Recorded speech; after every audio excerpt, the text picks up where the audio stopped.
నీకు సొమ్ములు లేవు అని చిన్న సూపులు చూస్తున్నరే, మనకు మేడలు లేవు అని శానా దూరంగా పెడుతున్నరే.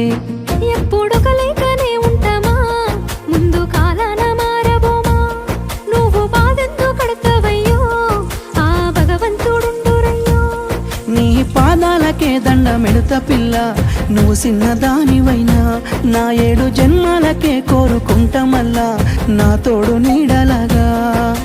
ఓ బావా అంత పెద్ద మాటలెందుకు, నీదాన్ని నేను రయ్యా. నీ కడుపు నింపేటియా నేనే కాదు, నీ కష్టాన అమ్మనయ్యా. ఏ పుణ్యము నేను చేసుకున్నాను, నువ్వు దొరికినావే మరి. కన్నీళ్ళు కళ్ళల్లో రాకముందే గుండె కైతావు నువ్వు పిరి.